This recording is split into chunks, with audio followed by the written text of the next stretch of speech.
औंढा नागनाथ तालुक्यातील आसोला परिसरामध्ये काल सायंकाळच्या सुमारास गोळीबार झाला होता आणि गोळीबारानंतर याच आसोला परिसरामध्ये जे आहे ते रात्री अशांतता होती आणि त्यानंतर या ठिकाणी पोलीस बंदोबस्तही तैनात करण्यात आला होता. मात्र रात्री उशिरा जे आहे ते सगळे अशांतता जे आहे ते आता तणावपूर्व शांतता आहे. गावामध्ये पोलीस बंदोबस्त लागलेला आहे.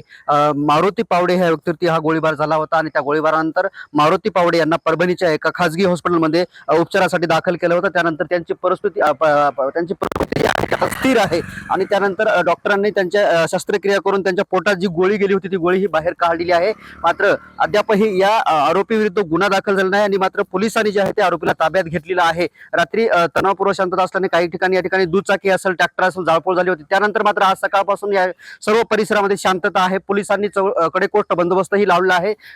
गावामध्ये जे आहेत ते शस्त्रधारी पोलीस आलेले आहेत, त्याचबरोबर महाराष्ट्र पोलीस असतील आणि रात्रीही या जिल्ह्यातले जे पोलीस अधीक्षक जी श्रीधर असतील, त्याचबरोबर ॲडिशनल SP असतील, हे रात्री 2 वाजेपर्यंत ह्या गावामध्ये तळ ठोकून होते. मात्र आता ह्या ठिकाणी पूर्ण शांतता आहे आणि पोलीसही या ठिकाणी मोठ्या प्रमाणात दाखल झालेले आहे.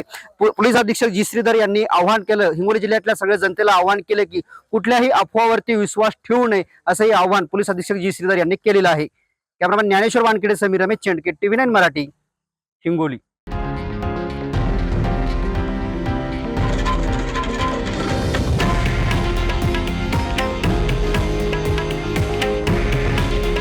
हे आहे देशातील नंबर 1 न्यूज नेटवर्क आणि आपण पाहत आहात TV9 मराठी. काळजी तुमची, हित महाराष्ट्राचं.